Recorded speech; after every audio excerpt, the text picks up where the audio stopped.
only.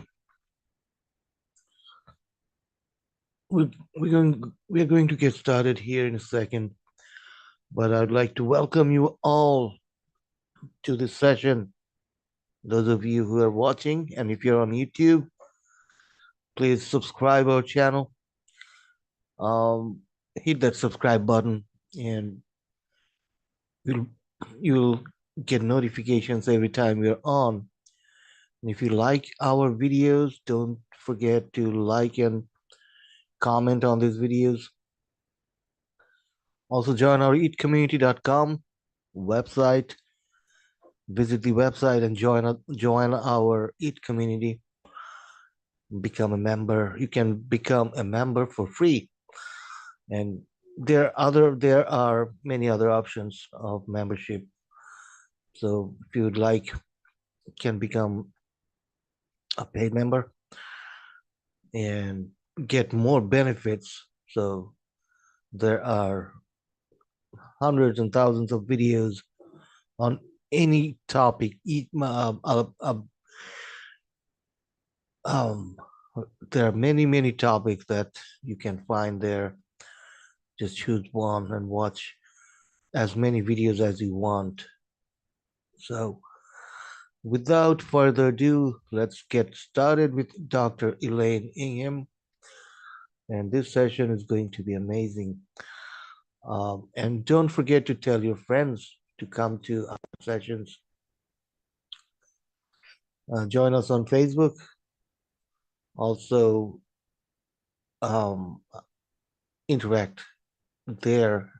So if you'd like, get interaction going. So let's get started with Dr. Elaine.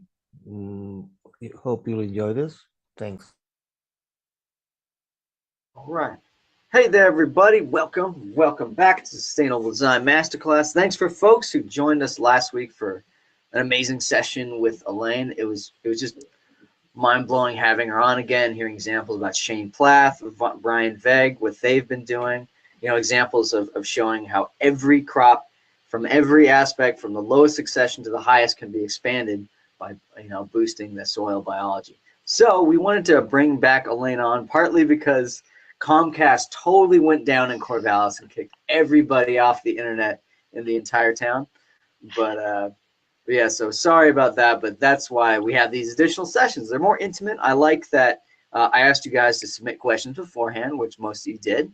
And so the way this works basically is you submitted questions beforehand. We're going to go down one by one. And we answer questions most for the people that are here. If we have additional time, we'll answer questions that people who aren't here ask. But if you're here, we're going to focus on your questions. And if we get through the questions on the Word, then we'll move towards live questions, which you can just type in. And if we got a lot of time, maybe we can do a call-in where someone's like, Elaine, help me with my soil. But great. I'm, again, glad to have everybody here. This is so awesome to hear. We got 23 folks on the line, which is nice. It's nice and intimate. You're going to get your questions answered. So let's begin.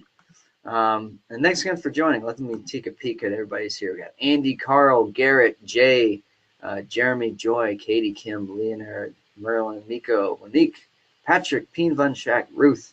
Great. A lot of folks I recognize. And the winner of the giveaway, in case you're here, she's not here, but Mary Combs was the winner of the giveaway. So congratulations.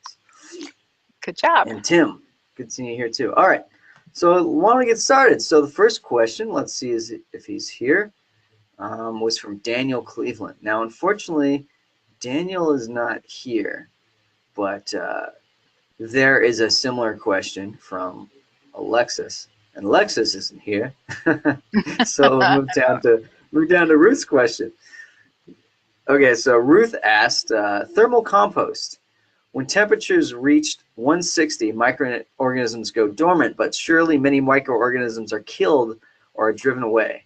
After the thermal process, how do microorganisms get back into that pile, especially nematodes and protozoa?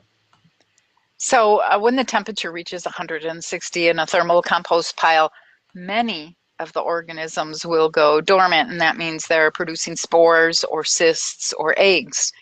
But those organisms then can wake back up very rapidly too. So that as the high temperatures have done their job of killing the pathogens, the parasites, the weed seeds and things, those dormant organisms, as that temperature drops, will germinate and come back to life. So not all microorganisms go dormant, and the simplest demonstration of the fact that there's a boatload of organisms that are still perfectly happy doing their job, generating growth, and therefore temperature. Because how would that thermal pile stay at a temperature of 160 if there wasn't something maintaining that temperature? If all of the organisms went dormant, there would be no more growth, there would be no more heat produced, and your pile would cool very rapidly. So clearly there's a whole herd of microorganisms still doing their jobs at 160, 170, 180. The problem with getting up to those higher temperatures is the organisms start to grow so fast in order to make those temperatures that you'll go anaerobic. So as that pile starts to cool, or maybe you're going to have to help it cool by turning it at the appropriate time. If you're above 150 degrees, you only have to wait for 48 hours instead of the 72 hours. If you're above 131, it's 72 hours. But when you hit 150, now it's 48 hours.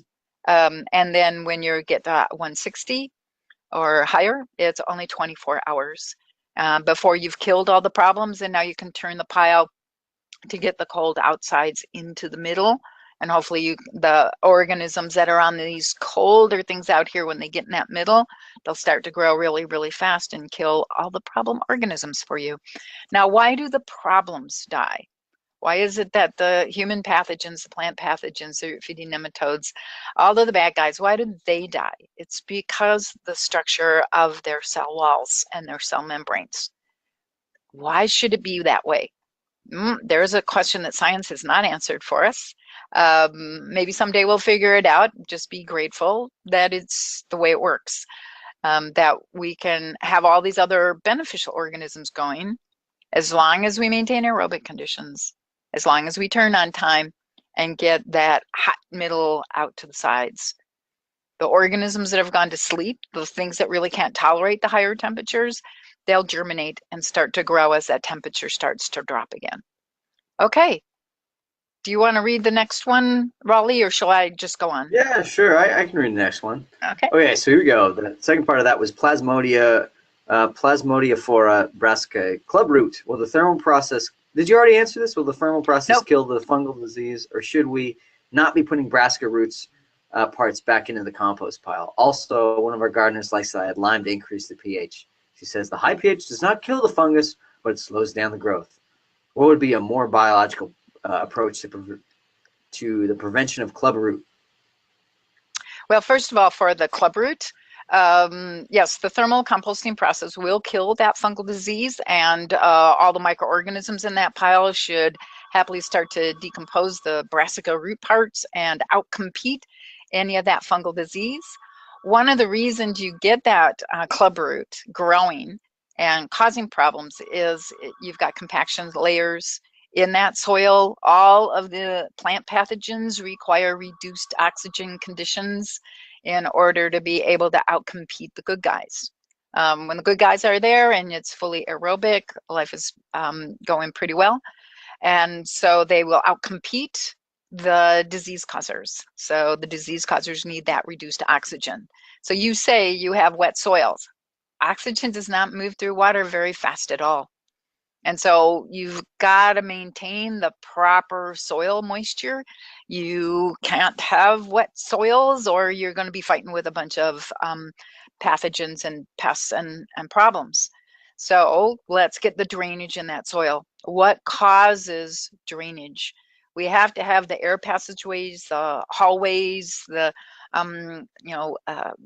form structure, so that there are clear channels that will allow water to drain down deeper into the soil. We want the pores to fill 50%, but we don't want them filled more than 50% in our soil. or you're going to have problems with anaerobic conditions. If you walk across that soil, you will be causing compaction. So how do you build that structure? You've got to have the bacteria that make the microaggregates, the fungi that make the macroaggregates, and then the bigger creatures who move all of those micro and macro aggregates around to form the exact structure. Allow your water to move deeper, allow oxygen to move down, and allow your roots to grow deeper into the soil. So now moving on to the gardeners like to add lime to increase the pH. What caused that low pH to begin with? Let's go back to the source of the problem instead of keep messing around with dealing with symptoms. That's not going to cause the, fix the problem. Let's understand what's the problem there. What's causing the low pH? Anaerobic conditions.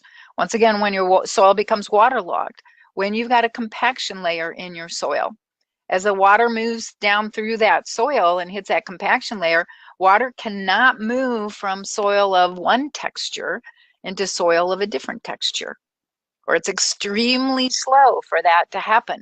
So your water is going to start backing up, accumulating. And there's your wet soil, goes anaerobic very rapidly because oxygen does not move through water very well at all. And so this is where your diseases and pests and problems are going to start. Your root systems grow down into that area, and now they're going to become infected. So rebuild that soil structure when you can. Inject compost tea or compost extract into that soil so you get a nice column of really good beneficial organisms growing all the way through.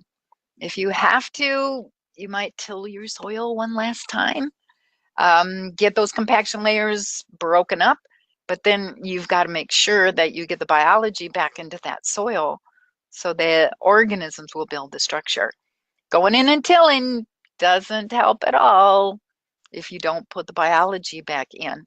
The next time it rains, no biology soil just reforms the compaction layer. So you wasted your money tilling under those conditions. Okay, so I hope that was understandable, that I didn't, talk too fast or confuse these different issues that were in this question. Raleigh. Cool. Thanks for the question, Ruth. Hopefully that answered everything. All right, so moving on real quick. I like the first two questions. Let me just remember their names. So we got, okay, Alexis and Daniel. In case they show up, we'll get back to those. Okay, Darren is the next one. Let's see if he's here. Nope. Sorry, Darren. All right, Tim. Tim Zabo. Okay, I know you're here. So Tim is asking, if compost tea is such a magical help, and I believe it, please explain to me how I can save my plum trees from insect called Hoplocampa minuta, and what is your advice to save my trees from this fatal insect? And he's here in Slovakia. Okay, so what we're always trying to do is look at the whole life cycle of the pest. We want to find out where the eggs are being laid by the adults. And so go into the Wikipedia article. This is always what you would do with any insect pest or even any fungal disease. A name of that organism, go look up on the internet what the life cycle of that particular problem organism is. And thank you, Raleigh, for bringing that website up. So let's go down. The female usually lays eggs on flowers. Okay, so now this is where you want to make certain that you have lots of really good biology covering the surfaces of those flowers, whatever is attracting the female to lay eggs in those places. We want to make sure we have a good cover of the proper organisms that will not allow the female to recognize that that is a flower. How does the female know that there's a flower there? Well, it's the exudates. It's the volatile organic compounds that are being released from that flower. It's the presence of pollen, all of those things allowing the insect to realize that that's a flower, and that's a very good place to lay the eggs. So let's make that impossible for the female to find. And really the place you want to start putting the proper biology on those blossoms, on those flowers, is at bud swell. So let's get the bud early in that springtime period. Let's get that bud completely covered right. Very good biology. So when that flower blossoms, when it comes out, you're going to have all of those surfaces covered with that really good biology, not have to be trying to spray your flowers and maybe filling the flower with water, where that means that your pollinators can't do the job, where the breeze can't blow the pollen in to fertilize the egg.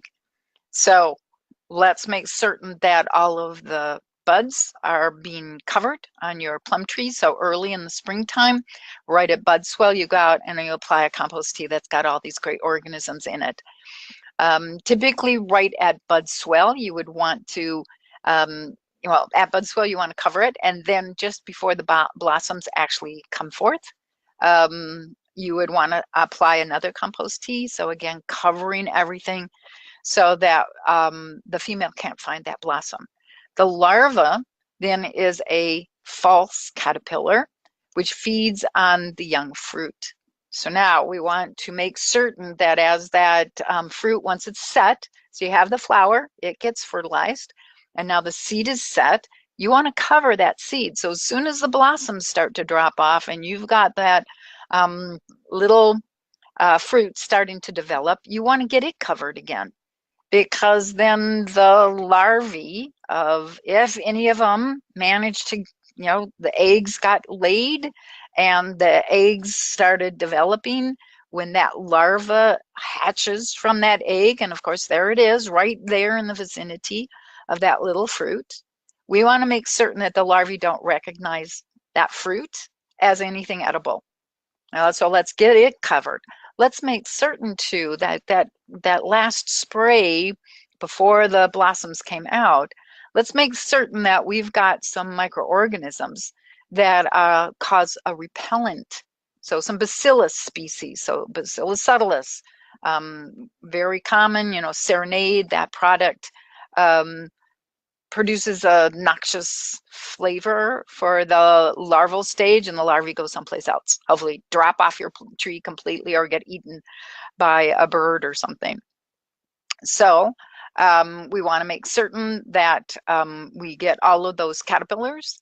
Now the caterpillars feed on the fruit, so we want to protect the fruit, so we want the compost tea organisms to have been applied there. If the larvae can't find something to eat, or maybe they find just enough of the fruit, you'll have adults that hatch, and now you want to go after the adults. And that time of when that happens, and again, you'd have to read through the life cycle of this insect. You want to make certain that when the adults are produced, that we have covered the surfaces with things like Bovaria, soft-bodied insects. Whenever they encounter the Bovaria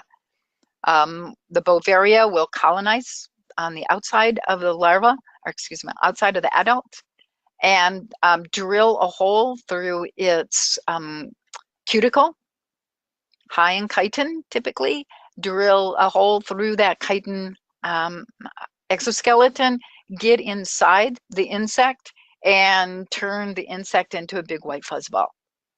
More of the spores that you want to be selecting against that particular pest.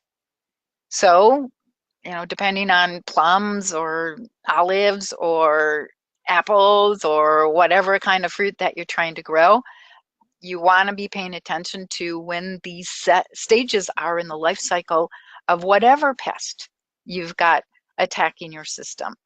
It would be very good to have always several mechanisms to drop their populations, because nature doesn't completely wipe out things.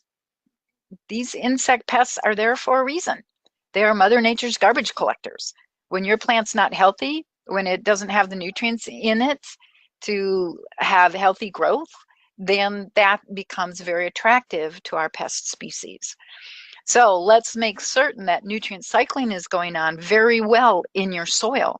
Make sure that you've got the proper balance of bacteria and fungi in your root system so that the bacteria and fungi are going out and collecting the nutrient for your plant, holding them and keeping them inside their bodies until the predators of the bacteria and fungi come along and eat those bacteria and fungi and release those nutrients in a plant available form. This process that Mother Nature developed has been with us for as long as plants have had roots. So even before rooted plants came into existence on this planet, this nutrient cycling system has been going on in the ground. And it's not until we as human beings came along with agriculture that we started to destroy that whole normal nutrient cycling system that should be present in the soil. So let's get these organisms back. Let's make your plant such that it's getting every bit of nutrient that it requires, not just nitrogen, not just phosphorus, not just sulfur, whatever. The whole gamut is what your plant needs in order to be healthy. So, nobody's going around telling you that you should put on a boron fertilizer or a zinc fertilizer or a cadmium fertilizer. How do you make sure that your plant is getting everything it needs every single day in the proper balances? Biology in the soil. Okay, so let's go back to the question again. I think there was a second part there. There we go. So Tim's, what's your advice to save your trees from this fatal insect? Make a good compost, extract the biology from that compost, and then use that extract to add foods and grow these organisms up to really good numbers. So now when you apply that to your above ground foliage, and why not also be injecting that into the soil or covering the surface with these really good organisms so they move into the soil, so all parts of your tree will be protected. You'll have the nutrient cycling in the soil, so your plant is healthy. It will be producing its own compounds to make certain that this pest doesn't recognize the tree as garbage and start doing what Mother Nature has directed it to do, which is take the garbage out. Let's make sure your plant's fully healthy. If it's not quite there, then that's where we need to be putting on the extracts and the teas, especially because we've got to have these living active organisms adhering to all of the surfaces. And that's where we have to have actively growing organisms in that tea. So that's why we make tea, is to apply to the foliage. When you're trying to get your soil back into shape, compost on the ground, compost extracts on the ground, compost extracts injected, especially if you've got compaction layers. Okay? All right, Tim, awesome. Hopefully that answers your question. You'll be able to grow the most potent, amazing plum wine and or just regular plums in all of Europe. Give those Romanians a run for their money. Okay, the next question's from, that stuff is amazing. It's potent. It's delicious and potent. Yes. Okay, so this is from Lisa Frigo. What microscope is recommended, and is there a particular brand that's best to purchase? What's the general cost of a microscope? We try to have links to the microscopes on our website. So if you go to the environmentcelebration.com website and click on microscope, or you go to the Soil Food Web website and click on microscope, we have typically a couple of choices.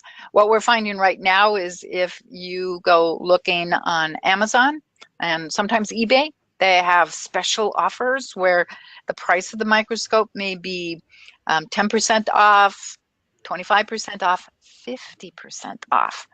So what's particularly important in the microscopes that you're looking at is that you have binocular eyepieces, so 10x binocular eyepieces. You want a 4x, a 10x, there you go, and a 40x objective. You don't need oil immersion. We don't need to be going up that high magnification. You want to have the Abbe condenser, ABBE, Abbe condenser. It's an abbreviation for a horribly long German term, so everybody calls them Abbe condensers. And you must have an iris diaphragm on your condenser. So you're looking at a couple of the microscopes. The OMAX are very good quality, but they're not outrageously expensive. If you go to Zeiss or Lights, these microscopes would cost you $2,000 or $3,000. OMAX makes just as good quality, but on average, they're about $250 to maybe $300. We used to encourage people to get the camera. What we're finding is that the quality of the cameras that OMAX is selling are not up to par. It's better to use your smartphone and just download from your smartphone onto your computer so you can see these pictures, or get a hookup that you can directly show your organisms right on the picture of your computer like this. You will probably want to get that third port. You can see the two eyepieces, the dark eyepieces in front, and you can see that there's a port that the camera is sitting on. You can go, yeah, typically the cameras here only cost $50 or so, so they're not top quality anymore. So smartphone, hook that up to your computer, or when you're going to be doing a lot of work showing your clients, they like to be able to see what you're looking at. A lot of them don't want to take the time to be trained to use the microscope, so they're always going to come to you. But if you can sit there and show them what's on there and say, see the protozoa, see the nematode, let's go up in magnification. What kind of nematode is this? Oh my God, it's a root feeder. Oh, yeah. Okay, here's what you have to do to get rid of those. Or, oh yes, this is a really good guy. So you can be showing them. So I encourage you to go looking for these microscopes. And as I said, I believe right now there are some specials on either Amazon or eBay where these microscopes are for even less money than what they have advertised on the microscopenet.com website. So the people who make the OMAX can be found at microscopenet.com. They're a company out of Toronto, Canada. But you should still be able to find them for less expensive on eBay and Amazon. And especially if you can be a little patient and wait, you'll find them for less expensive. Okay? All right, there we go, Lisa. Hopefully that is what you need. Yeah, that's all. I'd love to be able to run the microscope right in my computer, and then you could record your screen, and that'd be great. Just seeing the organisms, like that's a ciliate, that's a root feeding nematode, and then And you could find. then whenever you see a creature that it's like, what the heck is this? You send that picture to myself or to one of the Soil Food Web advisors, and we'll help you identify it. There we go. That sounds pretty cool.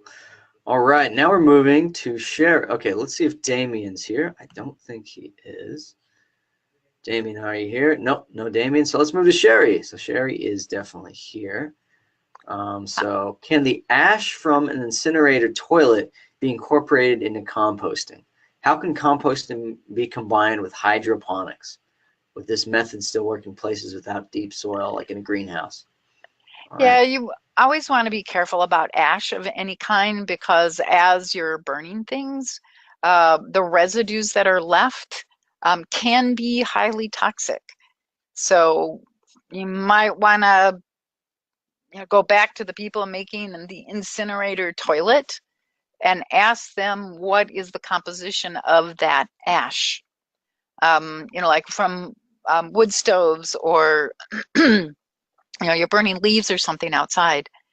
The residue is really high in potash, which is a potassium compound, a potassium chloride, potassium nitrate, something like that.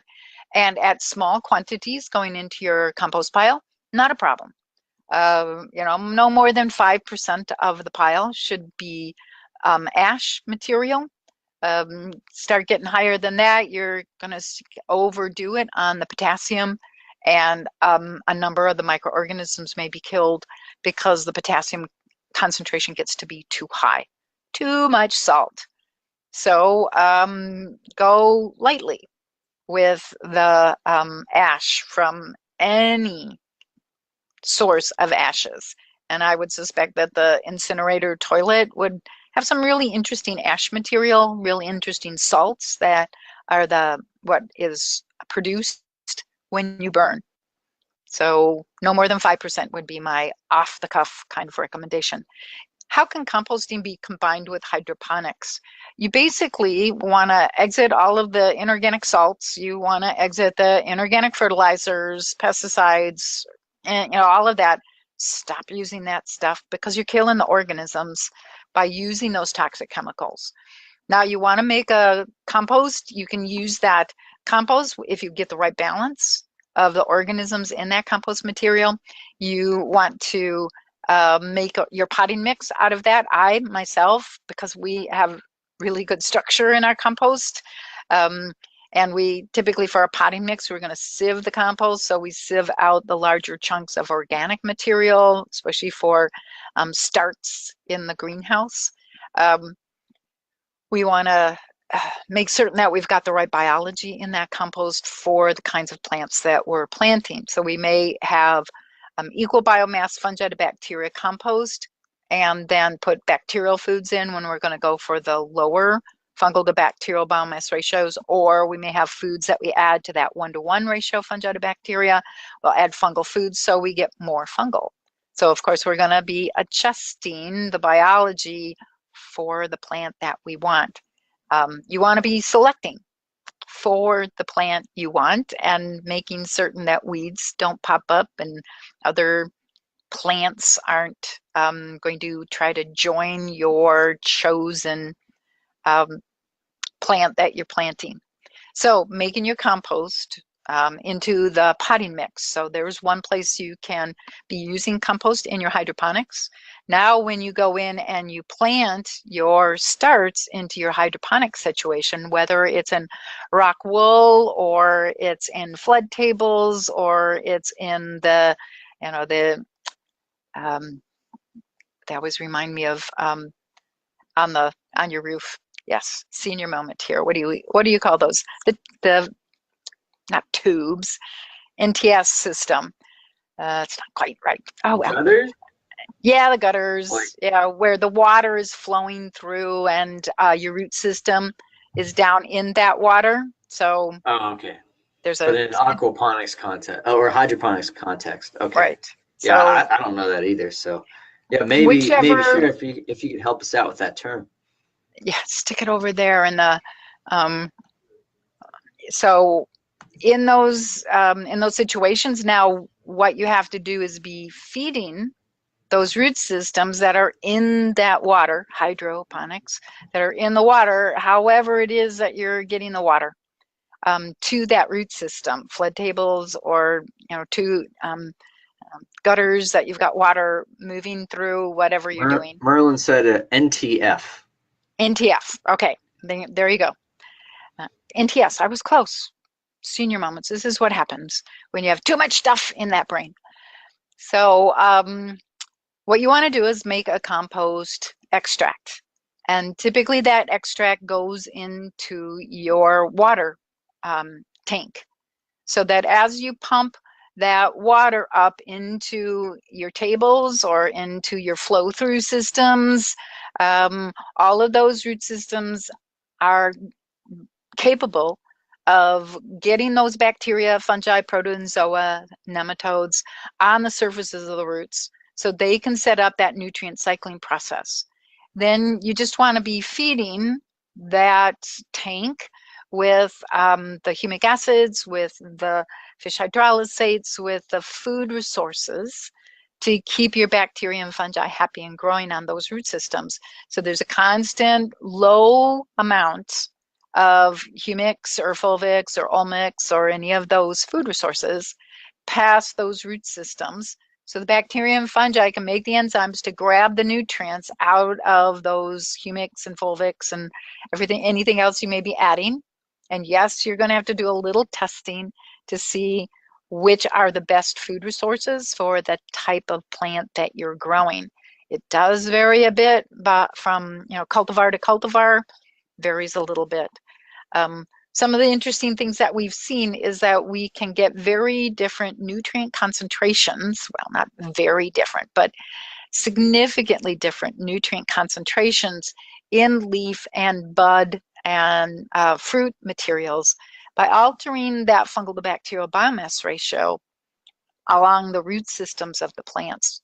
We can get more or less of particular compounds in the leaf or in the fruit. And so you can design, you can bring to your buyers exactly the flavors, exactly the colors that your buyers might want to have. So yes, composting can be combined with the hydroponics. When you're harvesting in your hydroponic system, you've always got the potting soil. Are you going to reuse it or are you going to throw it away? No, it just goes back into your compost pile. The green plant material, you're harvesting the leaves. What you want is the fruit. You're going to go sell the fruit. Well, take all of that green plant material and that goes into the beginning of your next compost pile. So there's no waste in this system. You're going to use any waste from the hydroponic system to make more compost or go back into an existing pile and get reinoculated with all those great organisms. No waste. The water that comes out of your system can be used over and over and over and over again because there is no buildup of diseases or pests in this system because you're managing everything in an aerobic fashion. So it's kind of a perpetual energy machine, if you will. Plus it provides food. What if you want to put fish in there with it? Sure. Take that leftover plant material and use it to feed your fish. When your fish poop, and my understanding working with the fish people, I'm not an expert on the fish part of this, but fish poop and pee at dawn and at dusk, which means if you don't do something about the outflow coming from that fish tank, you're going to be overwhelming your plants in that aquaponic system with extremely high levels of ammonium or nitrate, and it's not healthy for the growth of those plants. They're going to be very subject to diseases and pests. So you've got to smooth that out. You want a continuous supply, continuous concentration of those soluble nutrients coming out of the fish tank, and not just a massive pulse at dawn, nothing for the rest of the day. Massive pulse at dusk, nothing for the whole entire night. You got to spread that out. And the way you do that is by running your water through the compost. So all that fish poop gets caught on the top layer of compost, and you're going to take that top container, dump it out into your new compost piles, refill with good compost, and put it back. And so you can always keep that flow of soluble nutrients at the same concentration through the whole day. Okay, so would this method still work in places without deep soil? Oh, sure. Yeah, like in a greenhouse or a green roof. So like in a green roof situation, you're going to want to be applying a layer of mulch because you need that organic matter layer for the roots to grow in and for that structure to be built. Nutrient cycling has to go on, so you've got to have the organisms. So you're going to have to be feeding it that compost or that mulch layer all the time. If you're putting in mulch and it may not have the right microorganisms in it, you then want to inoculate that mulch before you put it down. Or you go out and you start spraying on your green roof or a greenhouse. And so everything that we do at the experimental farm in California, we're using compost teas and extracts and compost in our potting mix in the greenhouse. And all of our starts get started that way. Okay. All right. There you go, Sherry. Hopefully that told you what you needed. So another kind of multi-part questions from Matt. I don't think we can answer all of these because it's like, you got a lot of questions to get to. But I'm going to let Elaine pick and choose out of those the one that she wants to answer. So Elaine, take your pick. There's I many, am many to go on lacking. here. Yeah, let's start at the top. I'm very linear. I'm Okay, lacking fair enough. predators in my soil and composting efforts. How can I inoculate the nematodes into my compost? You need to go looking. So you want to go out into a forest system and find a place where you've got a good mulch layer, because it's usually right down at the bottom of that mulch layer where you've got that nice, rich, gorgeous, beautiful, dark brown, not black, dark brown. Black means it went anaerobic and you're only going to find bad guys in there. So you want that rich, nice 70% cocoa chocolate color. And you want to take small amounts of that, take it back to your laboratory and go ahead and extract. If you come to one of our practical hands-on courses, and we've got 2 or 3 scheduled for this summer, we show you how to make a nematode extractor. So you can be extracting your own nematodes and getting your local indigenous species. In the meantime, before you come and learn that method, we do sell nematodes from the Environment Celebration Institute. A number of the soil life consultants, the soil food web advisors, make nematode extractions and sell the nematodes to you. And I think it's, I forget the price, but it's on the Environment Celebration website, what the cost is for, like 50,000 nematodes in 10 mils of liquid. So you buy that and inoculate your compost, go out and inoculate your soils with that. So nematodes, to tide you over until you get good nematodes into your compost pile, that's what you're going to need to do. When using deep bedding, wood chips, straw, and hay from the backyard chicken coop to build a compost pile, should I compensate the high nitrogen in the pile for the chicken manure in the bedding, or treat the bedding as simply woody material? You want to do a guesstimate, and you're just going to have to eyeball it because it changes all the time. How many chickens and how much did they poop and how much wood chips just drive you crazy. So eyeball it. What percent of your wood chip, your bedding material appears to be manure?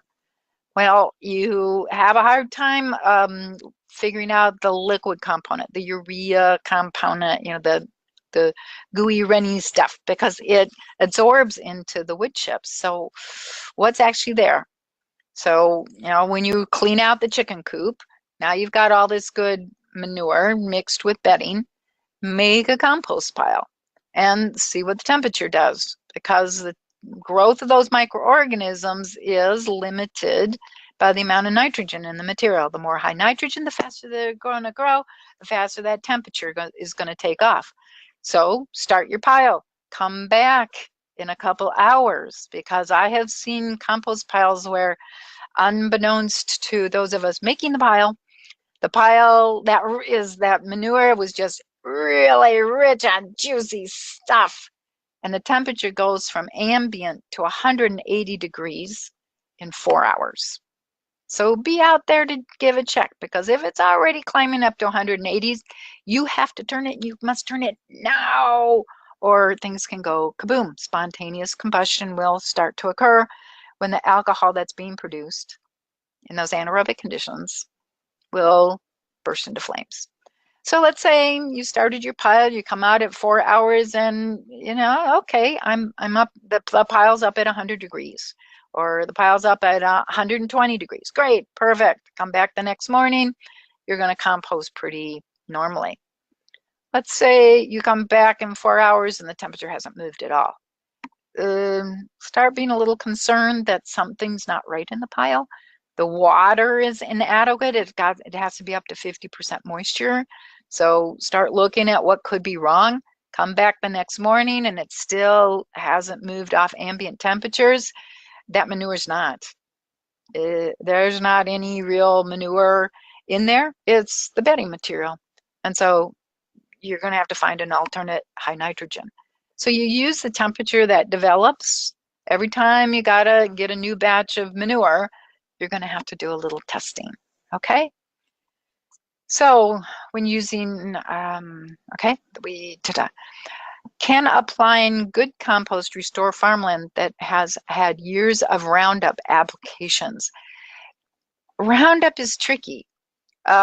If there were adequate microorganisms in that soil, the Roundup can be decomposed in 2 weeks. But see, if you're tilling and you're putting out all kinds of other herbicides or pesticides or toxic chemicals, lots of inorganic fertilizers, you just completely wipe out the beneficial microorganisms, and all you've got left are the bad guys. Nothing there to decompose the Roundup applications. So send a sample of your soil in, or learn how to use the microscope and start looking at your own soil to figure out what's left. At the farm in California, one of the reasons we bought that farm was because the people who owned the farm before us were crazy, just absolutely insane about the amount of Roundup they were using. And here we are, start of our 4th year, and we still have soil in certain parts of the farm where nothing will grow. And it's because of the Roundup residues. So even after 3 years of applying good biology and trying to get this to come along, we still can't overcome the Roundup because there's just such a massive quantity of that in our soil. So we'll keep working on it. We'll tell you how we dealt with it. But I can tell you, if you know that there's a significant amount of Roundup that's been applied, just putting compost on the surface and putting extracts on the surface is not going to cut it. You're going to have to go out there, put the compost on, put a nice good layer, 1, maybe 2 inches. So now we're starting to talk 5 to 10 tons per acre of that material. You're going to have to till it in. And you want to till it such that all of your compaction layers through that soil are going to be broken up. Get that biology re-inoculated. And then you're going to want to monitor with your penetrometer whether those compaction zones come back. So we've got places where we went and tilled the compost in, thought we did a pretty good job. First year, yay, looked really good. Second year, here we are after the 3rd year in those plots going, oh, the compaction's back. So there was enough residue to eventually take out the beneficials. So we get to start again. But that's the problem with coming in after in some of these systems that have had Roundup applied to them for what, the last 30 years? More than that. So how does it actually work? What we've got to do is rebuild structure. We got to have the microorganisms that will decompose the Roundup. Roundup is a bacterial food, but you got to make certain that the microorganisms are capable of surviving. Roundup pulls all the soluble nutrients out of the soil and holds it. So no soluble nutrients at all. How is your plant going to get that root system in and start to grow? You've got to get a lot of organic matter with the proper organisms back in there so the microorganisms have the food resources to chew up the Roundup and dissipate that binding effect of the Roundup on all the micronutrients. How quickly can it make that soil safe for growing crops, for human consumption? Well, as I said, if you've got pretty good biology left in your soil, hey, you're almost there. You just have to kind of top it off. If you have strictly bacterial dominated soils, it may take an entire growing season for you to deal with that problem. For helping farmers in my area, the primary crops of dairy farmers in my area are corn and hay. Northern Michigan, do you have any case studies, experience with corn? Yeah, on the Rodale Institute website, we did work with people in Pennsylvania where they were growing corn and soybean. And the farmer basically took his planter and altered the planter so that the compost extract could go down the first time into the soil and deliver an application of the compost extract with all those good organisms. Yes, you have to test your compost and make sure the organisms are in the compost, and then make sure that the extract, you're extracting those organisms into the liquid, and then that goes into the tank, gravity fed typically, into the tine as you're going. So out comes the extract, goes on the soil, and you drop the seed on top of that. And in the first year that we worked with this farmer, he had fungicide treated seed. And okay, how much is, are we going to get any benefits given that the seed's covered in a fungicide? And we got to have equal biomass fungi and bacteria to grow corn in a really healthy fashion. So is it going to work? So the first row, he went down with his planter and planted, I think it was like a 30 something, 28 row planter. And so all of his full toxic chemicals turned the corner in the field, came back up the field. But when he turned the corner, he turned on the compost extract. So he's applying the biology into the soil. So then the next set of 30 rows with biology, turn the corner, turn the compost tea off or compost extract off. Just chemicals plus biology, no biology plus all the way through that field. And he did several thousand acres with that. And so, oh, thank you. Thank you. So before and after, looking at this. I'm trying to locate if this is the exact compost trial you're talking about, because they've got a few, conventional versus organic, and I'm trying to find the one with the compost. But why don't I just go to their compost page and keep talking? Yeah. So what you were showing was from their comparisons of different systems, but it's essentially the same result. But when we were working with a real grower, it was real equipment that he'd been using to grow everything, so he didn't have to do much modification of his equipment. And so it was this pattern of no added biology plus biology, no biology plus biology. And within about a month after planting, you could tell which sections, which rows had the biology because they were a good 6 inches to 12 inches taller than the conventional system. The grower had said to us that if we could get just one row more of seed on a corn cob, that would more than pay for all of his effort, for all the tea production, for all the compost production, for all of the modification of his equipment. That would more than pay for it, just one row of seeds more. And so we said, yeah, I'm pretty sure we can guarantee you that that's going to happen as long as all your toxic chemicals don't completely wipe all of the biology out. And then we could tell within a month that, yes, the biology, some of it had survived and was definitely doing good things for the growth of both the corn and the soybean. At the end of the growing season, what we were looking at is in the conventional system, there was 1 ear of corn per stalk.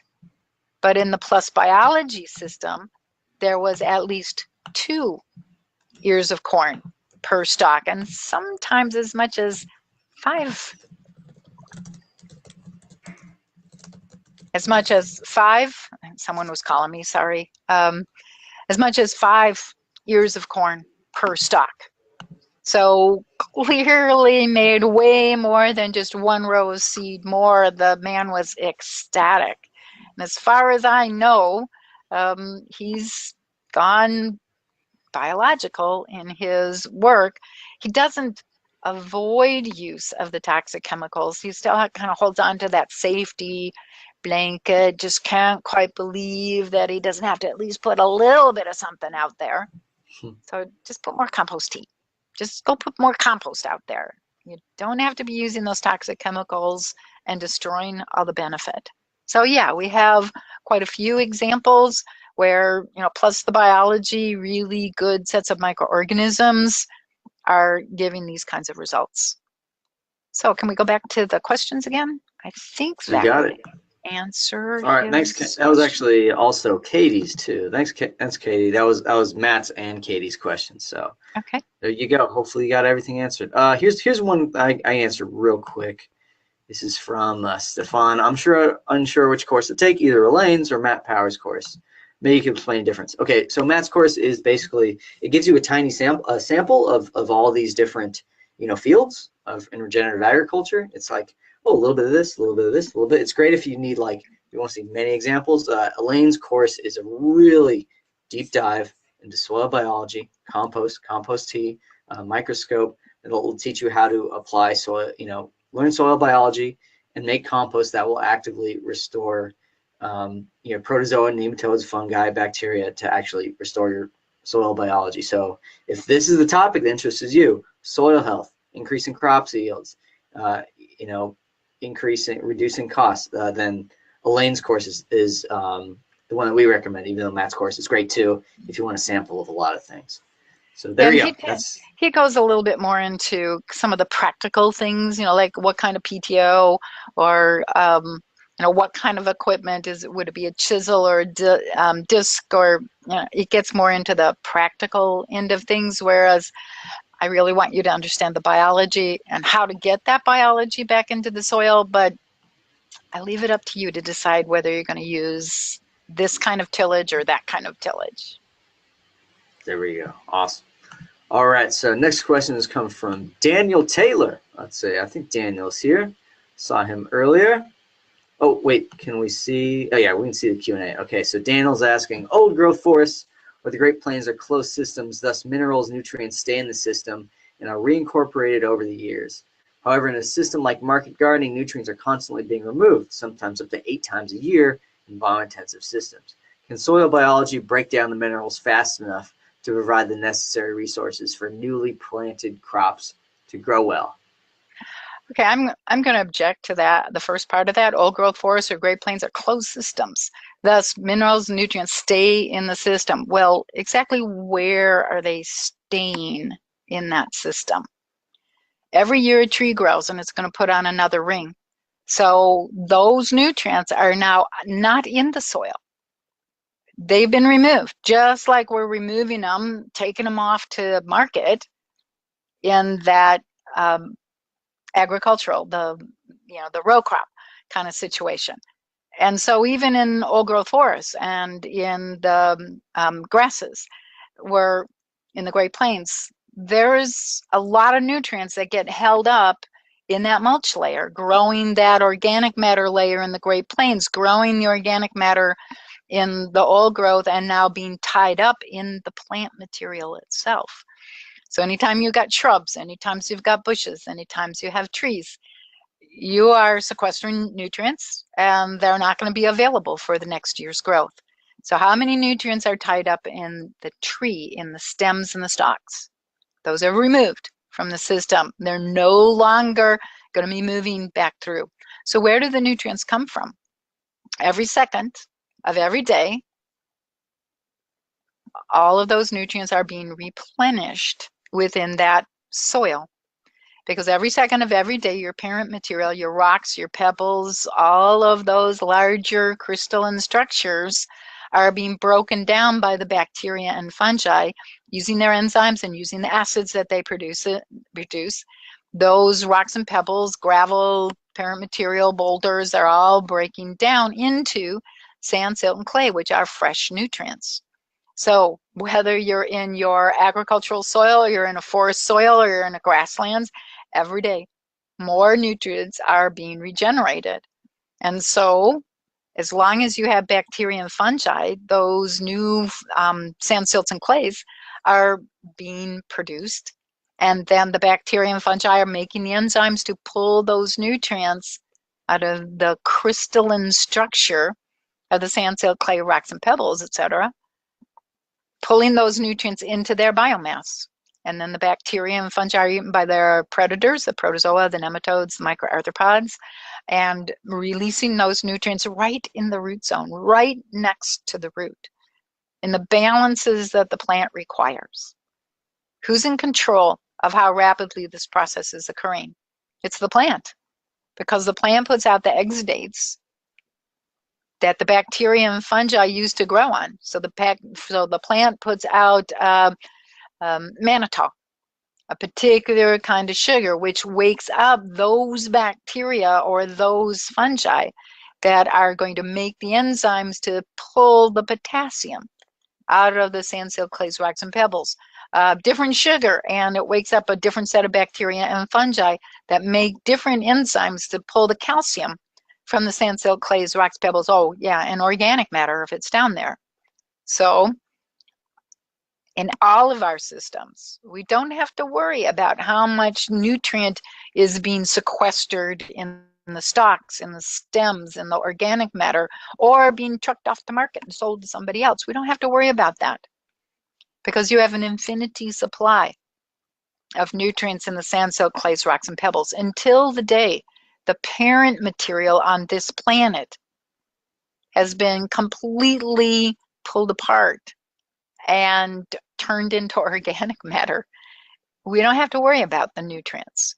It's absolutely ridiculous that we put on inorganic fertilizers on our soils. It kills the very biology that would be doing the natural nutrient cycling. So who's getting rich? When we destroy what Mother Nature put together, who's getting rich from that destruction? It's not you, the grower. It's the people you're buying your inorganic fertilizers and your pesticides from, which is a sad statement to make about the wool that's been pulled over the eyes of growers for the last, 70 years? So I have to get this information out to everybody so you understand those nutrients. Where do they come from? They're in your sand, silt, clays, rocks, pebbles. They're in the parent material, and all of that gets broken down by the bacteria and fungi that pull the nutrients from the crystalline material. Go to any introductory chemistry book and look at the total nutrient concentration, not the soluble nutrients, the total nutrient concentration in any soil. There is no soil on this planet that lacks the nutrients to grow plants. What we lack is the biology to convert those nutrients into a plant available form. Okay? All right. Thanks for that, Elaine, and thank you, Daniel, for the question. Next one, I think this is the last of the written questions, so we'll be able to get to some of your new questions soon. Woo! Eric Saunders asks, this is a good question. It's about kind of soil and climate connection, soil carbon. When is an equilibrium of organic matter reached in the soils when using no-till methods and appropriate compost teas? What methods in particular will continue the carbon sequestration process so as to potentially have an effect on the percentage of atmospheric carbon? Nice, good stuff. Yeah. When we're in no-till and we are getting the proper biology back into the soil, it's really very dependent on what plant is growing there. Succession is driven. And when I say succession, what do I mean? I mean from going from bare soil, some disasters just happened. A fire went through here and burned everything right down to the organic matter in the soil, all the way back to sand, silt, clay, rocks, and pebbles, no organic matter, no life, no plants growing. That's the start of succession. Typically what comes in first are the photosynthetic bacteria, and they start the process of converting that dirt back into soil. As the photosynthetic bacteria get up and get going, along come the protozoa, the bacterial predators. Along come the bacterial feeding nematodes and start nutrient cycling going on. Now some of the weedy species can come in there and get established. So now we have photosynthesis by the plants producing sugars, a little bit of protein, a little bit of carbohydrate as well, being released into that. Well, it's still kind of dirt. Most of us would still call it dirt if it's just weedy species. Very rapidly growing, don't put much effort into their root system, don't really need much nutrient cycling going on, just enough to get the above ground part of the plant to grow, make seeds, and off go all of those seeds and start to cover that soil surface with plant material, but organic matter is being produced. And so when that dead leaf material, the cellulose in there, that's fungal food. That's not bacterial food. So now we can have fungi coming in and starting to produce the fungal part of that food web. Now, what's the balance of bacteria and fungi? Well, your fungi are down here at this much, and your bacteria are like, oh, this much. Very bacterial dominated, but it moves you off of the weed stage of life and starts moving you into the early successional bromus, Bermuda grasses, the early successional brassicas, mustards, cole and kale crops. So they need a very bacterial dominated soil. So do we actually come to an equilibrium at that early successional stage? No, we don't, because nature is going to continue building that fungal component, building the fungal predators, building more bacteria. And so that system never comes to an equilibrium. If Mother Nature is let to do what she normally does, things are just going to continue moving along in succession. So now you get early successional meadows. And so those early herbs and forbs and grasses start growing. So that's that place where we see things like spinach, or we see asparagus, or you see those kinds of vegetable crops. Definitely on the bacterial dominated soil, but you must have the fungi in there in order to have productive growth, to get the nutrient cycling going so that the plants are getting the nutrients that they require. But of course, now those above ground parts of the plant and the roots contain a lot more cellulose, and now start having some of the more structurally complex lignins. And so you start to see the production of fulvic acids in the soil, and maybe even humic acids. Way more fungal foods starting to be present. So of course the fungi start growing a little bit more. And so we move into our things like tomatoes and potatoes, carrots, celery, things in that slightly later stage of grassland succession. A lot more fungi growing, so the balance is more like 0.8 units of fungi for every 1 unit of bacteria. As we get into row crops, when we get into mature, highly productive grassland systems, and we've not come to equilibrium yet, have we? Because nature is still pushing things in that successional mode, moving along to these more productive row crop kinds of plants, oats and barley and wheat and corn and things like that. Now let's keep going. Once you go fungal dominated, shrubs, certain kinds of deciduous trees start to grow. You start to have the older, more mature deciduous forests, and eventually you're going to get even more and more and more and more fungal until you're into conifer systems, old growth forests, where 3/4 of the weight of a gram of the soil is fungal biomass. Oh, you still got bacteria in there, you still have the predators are present, but massive amounts of fungal dominance when we're dealing with old growth forests. Does that ever come to equilibrium? Well, how long does an equilibrium have to last? We can have an old growth forest for 800 years, 1,000 years, 2,000 years, but eventually some disturbance is probably going to happen. Human beings with their chainsaws come in, or a fire comes through, or a landslide, or flooding, and nature drives things backward in succession, and then she starts growing again, and then she goes backward, and then she starts growing again. So, where's the equilibrium of organic matter? Well, it certainly 800 years would probably classify, even 200 years classifies as a good equilibrium for human beings. And so in that system, we are strongly fungal dominated. Those are the systems that reach a good equilibrium and maintain themselves for a significant period of time. Well, now grasslands in the Great Plains of the United States, they've been around for what, 12,000 years? So isn't that an equilibrium? But there is a disturbance that maintains that equilibrium. When you start getting trees and shrubs starting to grow, typically a wildfire is going to come across that the prairie and burn it down, or a herd of buffalo 15 miles long wandered through and absolutely took everything back to a much earlier stage of succession and then starts growing again. Work by David Johnson, Dr. David Johnson at New Mexico State University, and his wife Sue. They are looking at what happens when you get more and more fungal biomass in the soil. What happens to carbon sequestration?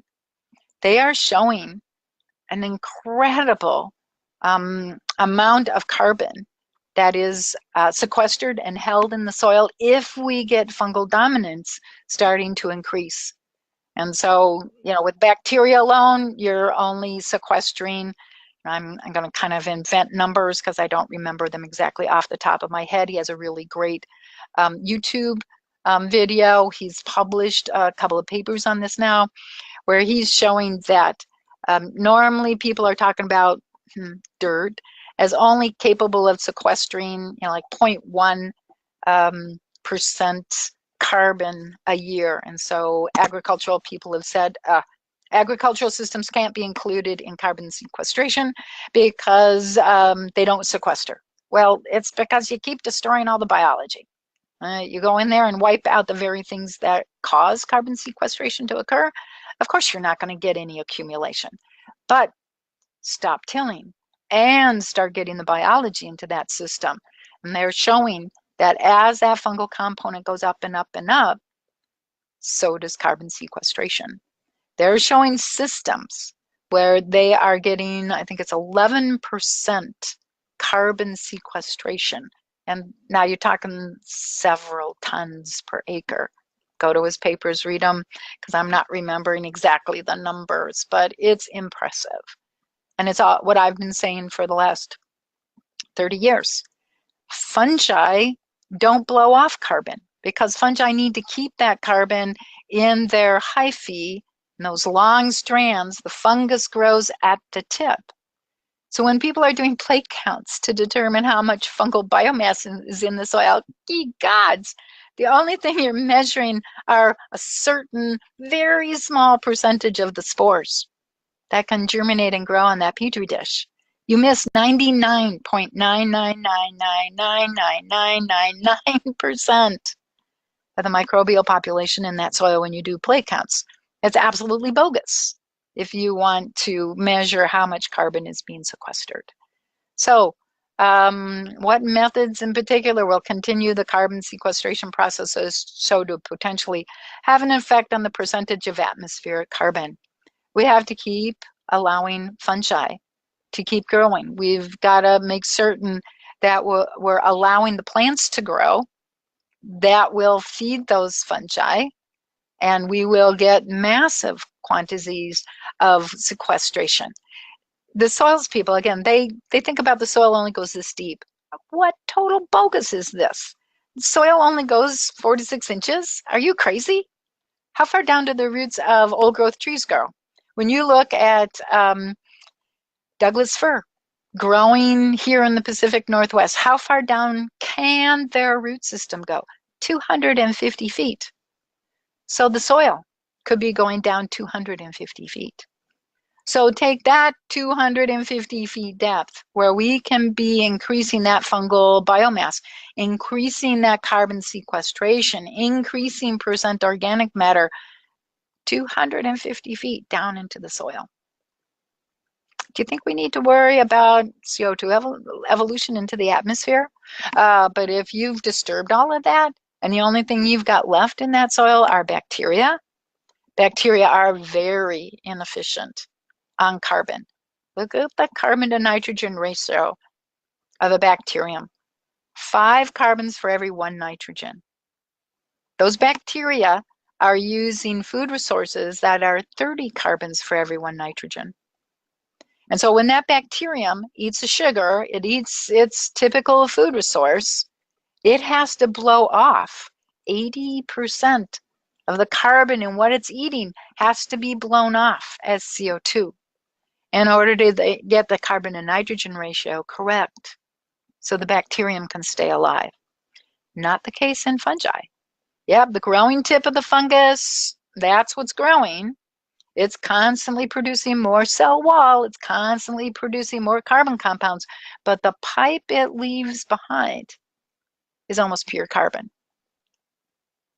How much fungal biomass can we be laying down on an annual basis? How much carbon needs to be in, how much fungal biomass do we need to retake all of that CO2 in the atmosphere that we've blown up there, pull it back into and sequester it in the soil? It's all about fungi. And we've got to stop killing the fungi. We need to be promoting fungal biomass in all of our agricultural systems because we grow more food if we get the biology back into the soil. It costs less money. We don't have leaching of toxic chemicals, all those salts, all those pesticides into our rivers and streams and lakes. We can clean everything up, but we have to start understanding biology in the soil. Yeah, look at that good fungal hyphal material that Raleigh has found for us. It's fungi. Yeah. So go read some of Dr. David Johnson and his wife's work at New Mexico State University. It's just amazing. I'm really happy to have other scientists coming along and showing that what I've been talking about for the last 30 years and that we've had data for the last 30 years is also the case. Science, good science is always replicated by somebody else. And I've been waiting for other people to start replicating and showing that it's not just me that can do this. It's everybody. Okay, did I beat that one to death? You did a great job. I think we're through all the written questions, so now we can open it up to some of these awesome questions from folks. I could be selfish and ask my own compost question because I made my first pile and I was like, dang it, I didn't do it right. But I'm not going to be selfish. I'm going to go to, because there's some great folks here. There's Kate Radloff. We helped her build a natural swimming pool with Zach Weiss. She's amazing. We got Dick Garrett Tompkins, and we got Murray Helm. He's a really cool aquaponics guy out in Australia. So yeah, shout out to Murray. Your videos are great. You're fantastic. But how about we go? Let's go to some. So yeah, if you had questions that you were saving and didn't get answered, type them down in the chat box, and now we can finally get to them. We got about 15 minutes here that we could answer some questions. So we'll kind of go. We'll try to get machine gun through them as fast as we can. Can you get me to say yes and no to things? Yes, no. There we go. Simple yes or no questions. So this is from Kate. We live next door to a post mill, makes posts out of pine logs, so we can have access to the peelings, shavings left over. Can that be used for the compost? And is it better to let it age first? It needs to age first. Because most trees have antimicrobial agents in the wood and definitely in the bark. In the that layer right underneath the bark, just chock full of antimicrobial agents, because the trees don't want the disease-causing organisms moving in from the outside. Trees are, the woodpeckers are coming along and checking out whether there's any insects in there, so they're, causing a little bit of damage. The tree has to be able to have antimicrobial agents. So how do you get rid of them? You got to let that wood age. You have to have all of those antimicrobial agents, which are volatile organic compounds.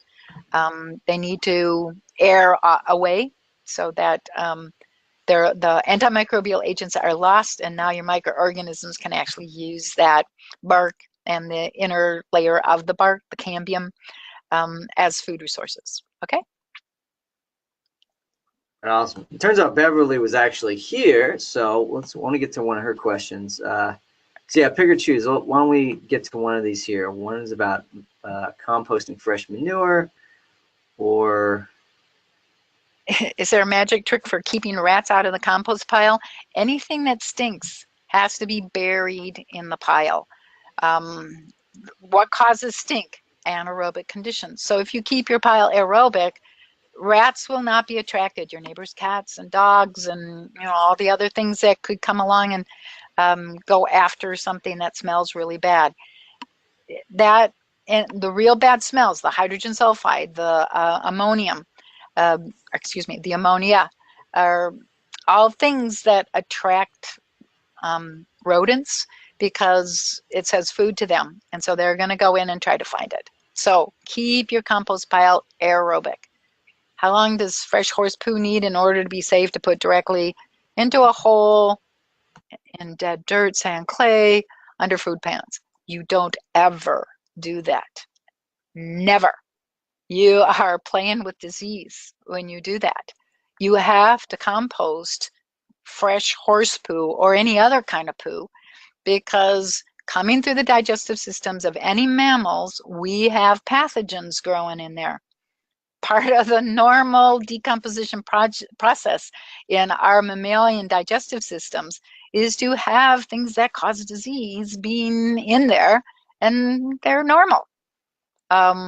So you don't want to take the fresh poo and stick it right underneath the food plant. Compost it first, please. Does it need to be composted with plant materials to do well in restoring the dirt? Yes, absolutely. It is being used by a supposedly organic farm as a soil restoration. And as long as you're composting correctly, keeping it aerobic, getting the proper microorganisms in there, yeah, you don't really need anything else. But you do have to make good compost. Are you saying to only plant the plants in the order you suggested to restore the soil bacteria, fungi, and no. You know, when you're making compost, you can alter that ratio of fungi to bacteria in the compost to whatever you want it to be. So if you want to grow mostly early successional veggies, then you make a bacterial dominated pile, but you still have to have like 150 micrograms of fungi in there, or you're going to get weeds. If you're trying to grow blueberries, you want to make a compost that's going to have 2 times to 5 times more fungi than bacteria. And so that's the joy of compost. Now, alter the recipe to put more bacterial foods in or more fungal foods in, depending on what the crop is that you want to grow. So we can jumpstart things. You know, that's one of the joys of having brains and we can figure these things out, is that we can alter the biology to what we want it to be for the plant we want to grow instantaneously. If you have enough compost, if you have the organisms to do that. Does a gallon of water really only need a handful of compost or worm compost to make good compost tea in 24 hours? Yeah, a gallon. Yeah, yep. Is it really necessary to add molasses? No, do not put molasses. This is one of the things we've been figuring out, unless you really like weeds. No, molasses is a bacterial food. All of our agricultural soils are way too bacterial. We don't have the rest of the food web in there. So no molasses into your compost tea. Add fungal foods. Add other balanced foods that will grow the biology that you require. Okay, how do you know you're growing the bacteria you require? Microscope. In order to manage something, you have to be able to measure the important things. And the important things is the life in that soil, the biology in that soil. So get a microscope, learn how to use it. It's not that difficult. It's not that hard. But then you can see all the time what's going on. When you do major restoration interventions, where do you get all of the compost? Well, we make it. You don't need a lot of compost if you're turning it all into extract and teas. So, you know, on our 60-acre farm, we make about 4 or 5 compost piles a year, and that's what we're using to put out. We've now started making windrows of compost because we want to put compost out as surface layers, and you know that takes a little bit more. We are working with a lot of people all over the world to make really good biological compost. And so keep an eye out on our websites as these places get through the testing, as they are really producing compost that has the balances of the organisms. You can just go out and buy it. local reaction to converting big ag to non-chemical has already been that it's so expensive. No, it's way less expensive. Yeah, you gotta have a source of compost, but the first year is the most expensive year. And still, when we deal with dairy people, they're buying the compost from us and putting that out at a ratio of 1.5 tons per acre. In that first growing season, with the improvement of the animal health, with the improvement of their pastures, they don't have to buy pesticides, they don't have to buy the inorganic fertilizers. They are keeping $200,000 on a 300-acre dairy farm. They're keeping that amount of money so that they can go buy more equipment, they can go buy more calves, they can enlarge the size of their dairy herd. So they can buy more equipment, and within a couple of years, they're just making profit. So lots and lots of examples of that. And yeah, come and listen to some of the other master classes that Raleigh has been working on. Lots of examples, and he's got them all recorded. I will. Yeah, go to Sustainable Design Masterclass. Or just email me. I can keep them all free in the next week. It'll be all Ingham week for the coming week. So we've got 5 classes that are all almost 3 hours long on these great examples. And though they don't like dive deep into what you need to do for your thermal composting, that's what you learn in the classes, because there's only so much you can cover in like an hour and a half webinar. And meanwhile, you need a solid few days of learning to get through that. So here's a quick question from Tim. So re-up on, he was like, what is the name of that organism to get off the flies that survive all the microbial treatment on my plants? It's so was it probably entopathogenic fungi? well, Bavaria. So I typed that in the chat. Okay. That is one of the fungi that will attack the adults and turn the adults into a big white fuzzball, which of course then the fungus sporulates, and now you've got more protection for the next year. When we're doing nematodes, it would be heterorhabditis. Isn't that a great name? Oh, Heterorhabditis. And there are a number of these different heterorhabditis species that carry different kinds of bacteria that are more or less specific for different kinds of insect problems. There's Steinernema. There's a number of Steinernemas, again, for different kinds of problem organisms. And these should all be available, like in Peaceful Valley Supply Company and your local garden store. You can always go to like Amazon or a garden store online and search for these guys, for these organisms. Carol, Dr. Rollins, who is my partner at Environment Celebration, she keeps track of where to get these guys. And so if you're really stymied, give her an email, Carol with an E on the end, at environmentcelebration.com. And she can hopefully just send you the ordering information. Yeah, you can get in touch about stuff like that. It's like info@environmentcelebration.com. That's on the website, which is right here. Yes, you can go to and get everybody's contact info. Boom, right there. Oh man, there's so many good questions. This is always a bummer. Everyone's like has awesome questions that we go for hours here, but it's tough not having all the time you want. Let's do 2 more if we could, and then we could kind of wrap it up. So this is from Stefan. Stefan's asking, what is Elaine's opinion about the importance of keyline plowing? And my second question is about how to inject compost tea for perennials, where to get devices, because he can't find it. I like keyline plowing a lot, especially when you're in the beginning of that transition system. You go out and let's find out where your compaction layers are in your soil. And you discover you've got a compaction layer at 2 inches and another one at 6 and another one at 10 and another one at 12 inches and another one at 24 and 48, and it's just like, oh my gosh, it's so compacted. How can you have any oxygen getting down there as deep as your roots should be going?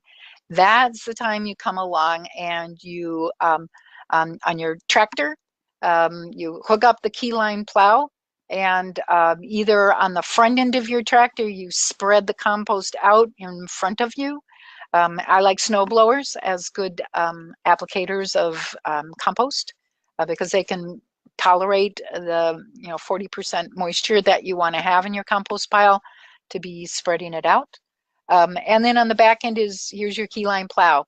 You have a tank, gravity fed, where down the back side of the stanchions, which your key line plow going down, I want to put in the organisms to as deep as your deepest compaction layer is. So you want to find that out. How deep should your keyline plow go? They do have stanchions that go down 4 feet, but then you need a big tractor to pull that through your soil. So a lot of people will start out with a 2-foot depth keyline, and then if they ever have to till the soil again, they'll come in with the deeper keyline plows. But down the back side of the stanchion, you have a pipe hooked up to your compost extract tank, where the extract's going to run out down those pipes, and then you have holes on the backside and the 2 left and right sides of the PVC pipe running down the back of your stanchions. And so as you're going in and breaking up all of those compaction layers, you are adding foods and the organisms to that soil. So that it's very easy to get the biology in there. You just want to make sure that you get plants planted as soon as you possibly can to provide the nutrients to keep these organisms growing very rapidly. We like really short, low growing cover plants or ground cover, things that don't get taller than 1 to 3 inches, but have really deep root systems and are mycorrhizal with the same mycorrhizal fungi that your crop plant requires. So these cover plants keep that biology that you just injected into your soil happy and growing. So the instant your seed is dropped into the system and that root starts to go through the soil, it's instantly going to get connected into the into that below ground system, the mycorrhizal network, the fungi, the beneficials protecting all the good guys. The predators are all there right from the very beginning. Now, if you have perennial plants, you're going to want to go buy an injector that we've been working with Grow King, and they've been very good about listening to all of the particular things that we need to have if you're actually going to get the biology through a pump and through injector and down into the soil. You can't have any filters in the line. I know somebody asked about doing irrigation in the large the large ovals out in the Great Plains, injection in those kinds of systems. How do you get the biology out? In a pivot, that's what I'm talking about, pivots. You just put the compost tea into your big tank and then let the biology go out through your pivot system. You just want to make sure that you're running a significant amount of water after you put in the last of your compost extract or compost tea, so that the lines will get flushed and you won't get biofilm growing in your pivot irrigation. So put your biology into the pivot and let her go. Typically on really large pivots, we've worked with systems where you have to, the pivot takes 36 hours to go around. Well, you're going to be putting in 8 to 16 deposits of compost extract or compost tea in the tank to be able to maintain the concentration of the organisms so that every place is getting adequately treated, the same concentrations going out. So you may have to have several tea brewers if you've got really large acreages. But we've got 500-gallon brewers. There are 1,000-gallon brewers. There are 2,000-gallon brewers. So they're out there and they can be found. So the Grow King, really good in terms of injecting.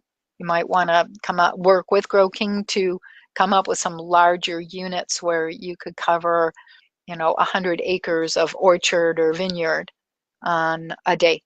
So we've got the small size worked out. Gotta keep working up to the larger sizes. Okay. Oh, was that the right Grow King right there, or is that not the right Grow King? That certainly looks like it. Yep. Okay, there you go. Yeah. The person at Environment Celebration is Michelle, that you would want to get hold of. Yeah. Michelle is our person who talks directly to Deborah at the Oroville Grow King store, and she's the one who's been working with us really closely to develop the correct equipment. Okay, great. Okay, here's one last question I think is a really, a good, decent one to end on.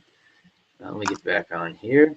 So this one is by Michelle Arts, asking, could I augment the quality of a bought low-quality compost by recomposting it with rich and diverse microbiology, for instance, IMO collected as in Korean natural farming? Yeah, you definitely can get some not so wonderful, only bacterial or essentially sterile, which is what most municipal composting operations. Yeah, most of the compost available on the market is something that you're going to have to come back in with a good inoculum, inoculate those really good organisms back into the sterile organic matter or the strictly bacterial organic matter so that you can improve the quality of that and get the balances of the organisms correctly. I would be careful on the IMO where you've put out a foreign substance and you're collecting fungi from your ecosystems. Think about the United States. Is there any place in the US where rice from Japan grows naturally?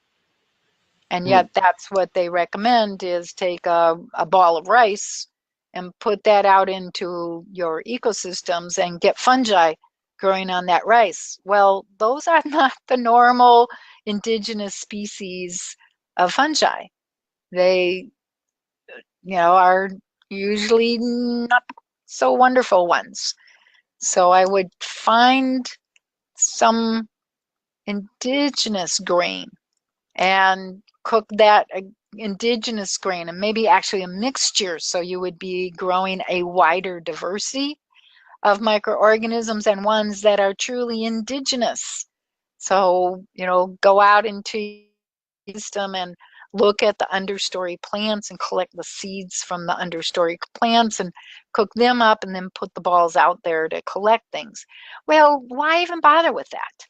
Go out into your old growth forest systems or your mature forest systems, go into that organic matter layer, and as you push aside the the organic matter that you can still tell what plant it came from, push that aside, and now you're getting into that more decomposed layer, and look at the thick strands of white or yellow or orange or purple or black, or look at all the diversity in there, and all you have to do is take like a teaspoon of that and you're getting all of that diversity. Take your teaspoons home with you. Well, actually what I would do is put teaspoons. You're taking just a tiny, tiny amount from any place where you're taking fungi. So you're not killing your mature forest. You're not killing your old growth forest. You're putting these small amounts of all these different places where you find these really magnificent fungal hyphae growing in that duff layer and that organic matter layer. And you bring that back to your essentially sterile or just bacterial compost that you bought from somebody who was only concerned about killing pathogens. And you inoculate that pile. Typically, something that fits in my hand, and I've got a small hand. I will put that much inoculum, so what fits in my hand, I'll put that much inoculum per ton of my windrow.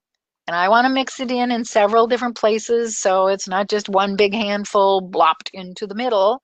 It's lots and yeah, there we are. Thank you, Raleigh. You're looking for situations like this in your soil. See the nice thick strands of fungal hyphae?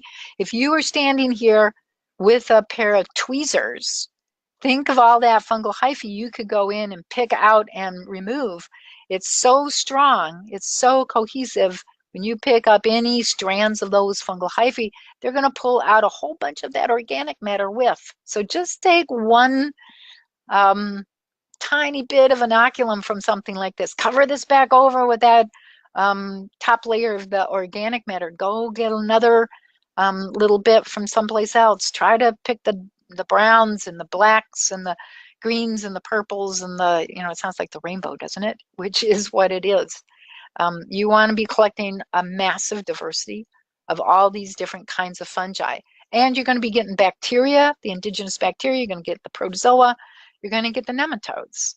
So you don't need a lot. You just need to start giving these organisms someplace else to grow so you can expand this. Make sure you're getting the really good beneficial guys, not the things that grow on rice, not the things that grow on wheat flour. You want to be supplying foods that these fungi could grow on. So I would go out and just collect it straight from the forest soil so you don't have to wait that long. Okay? All right, thanks, Elaine. I think that's what's so cool about the approach of soil biology restoration is you can go to any natural farming method, and if you can look at the biology under the microscope, that you can combine, Elaine's these composting processes with those natural farming methods, keyline, agroforestry.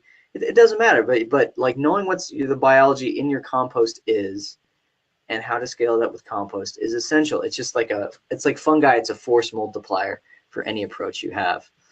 Yep. So one last thing. It's like with Matt Power's courses. He's tried to integrate biology in with a lot of the permaculture and regenerative ag. So it's a bit of getting both voices going.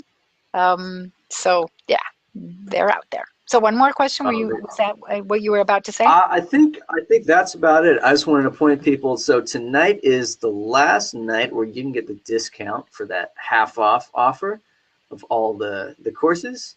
So they're all half off till midnight tonight at Pacific time. And all you need to do, if you're really interested, if you want to jump into all this, learn how to make your own biologically active compost, reduce your cost, increase your yields, and just make the best compost and compost tea that anyone can show you. Just go to the site, and the discount code is RWApril. So just apply that coupon, and then boom, you get half off. So there it is. So for folks who are interested in, yeah, hope you're taking the offer. I'm going through it. I'm at the microscope part, and it's awesome. I make my first batch of compost tea and compost, and it's fantastic. So I'd recommend it to anyone who works with soil, land, biology. It's totally worth it. And what was the last thing I was going to say? I kind of forgot, but thank you, Elaine, so much for joining us. I really appreciate it. And everyone, I'll send you the replay after this too. Do we have any more of the master classes coming up? We haven't scheduled anyone, but we'll think about it. Maybe we can do some more smaller session classes instead of like these big 500 people mega events. Maybe we do something smaller where people who just want to learn about soil biology can show up, and who are, to have specific compost questions, Yep. So send Raleigh your ideas on that. Yeah. What are the topics that you would like to see a half hour talk about it? That would work. Yeah, and if you're going through this, send me your examples. It's super cool seeing what happened. I mean, people like Charlie Weeb and Shane Plath, like they essentially went from zero of not knowing to implementing this so fast in a really short amount of time. Like Shane Plath was running a 1,500 hectare banana farm and doing these classes, and he was able to implement them really quickly. So it just goes to show, even if you're busy, these classes can help you really turn around your operation Well, if you're he serious was about motivated. composting. He Oh, was motivated he was because motivated. he was seeing disaster on his organic farm, and was looking for, how do I rescue my farm? How do I turn things around? And came to the classes and turned things around in one growing season. So it Yeah. doesn't take that long.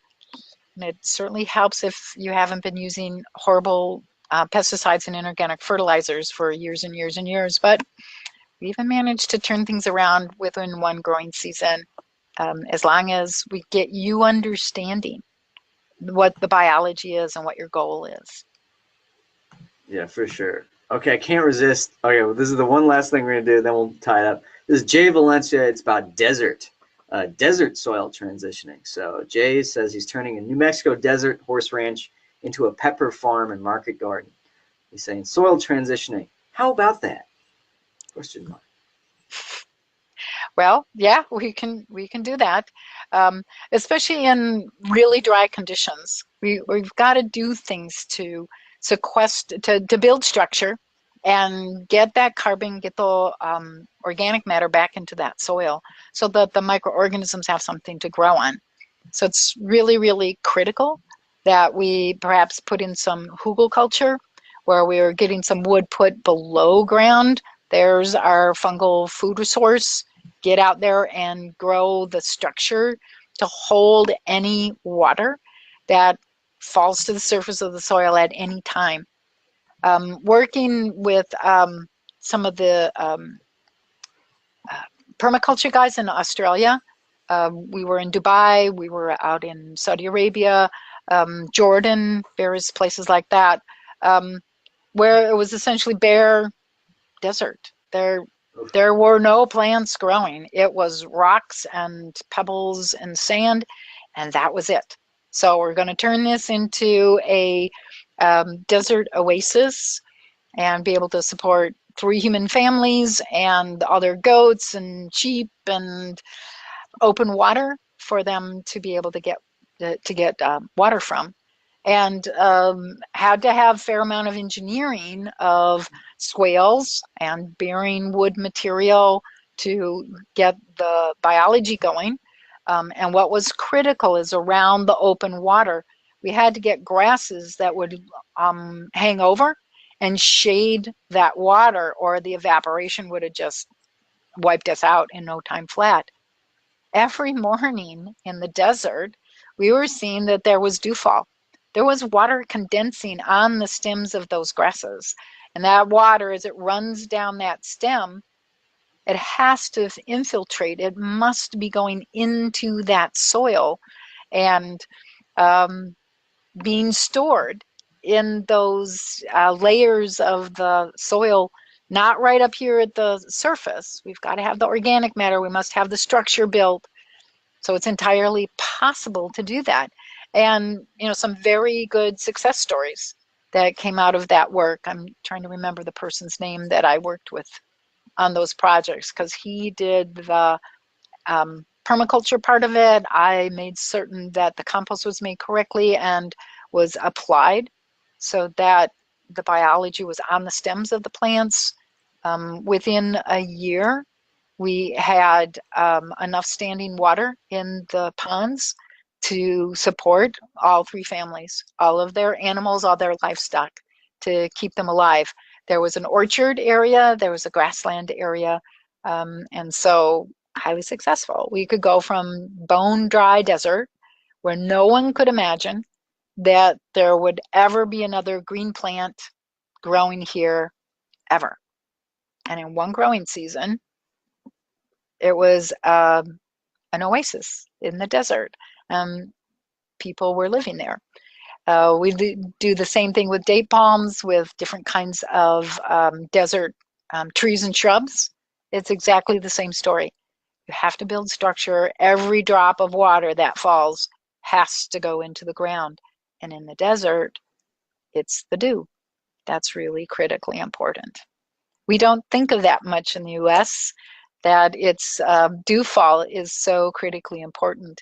But go to Southern California and be in the along the ocean when the fog rolls in and everything's bone dry out away from the plants, but you stand under the tree and you're gonna be in a rainfall situation because all of that fog condenses on the surfaces of the trees, and now rain is basically falling from that dew fall or from that fog fall. So gotta pay attention to where the sources of water are, and most of us don't pay any attention at all in the desert systems to where that moisture is coming from. Okay. Yeah, that's pretty mind blowing. Walter showed that where he was like, it's effective moisture is it's as important as rainfall because it's like those beetles in planet Earth that they're hanging out there waiting for that rain, just siphoning off dewdrops. This is great. All right, everybody. Well, thanks for sticking around for. We've got coming up on 2 hours here. Quick question from Stefan. Has the package to be bought as one, or is it possible to maintain the price and go course by course? Yeah, you can go course by course. Recommend you start off with life in the soils because it gives you the fundamentals. Like, because you want to understand how the biology process works before you just jump into, making a compost tea. First in that course, like you learn how to take samples, you use penetrometer, you understand the processes before you just jump into making a compost. So there is that. So thanks everybody, and thank you Elaine for being a champ, taking time out of your day because she gets bombarded by probably thousands of emails per day. So yeah. So thank you, Raleigh. It's great to have your help Anytime. on all of this. This just wouldn't happen without you. So thank you so much. Awesome. Yeah, I'll see. Hopefully we'll get the chance to hang out more, and I'll swing by my stop. I'm coming up through Oregon this summer, so I'll stop by and say hello. Yep. Well, I'm going to be spending a fair amount of time between Oregon and the farm. So. Okay, fair enough. Yeah, give us a little advance warning so we can tell you whether you're going to take the little side journey in California or whether you're going to be taking the side journey in Oregon. You got it. Both of Okay. those will do. All right, thanks everybody. And just in case, one last time, if you want to check out that link, it's below on the chat box about the course and the replays about part 5 and microscope stuff. So see everybody later, and we got some cool webinars coming up. So catch everybody soon. Bye. Okay.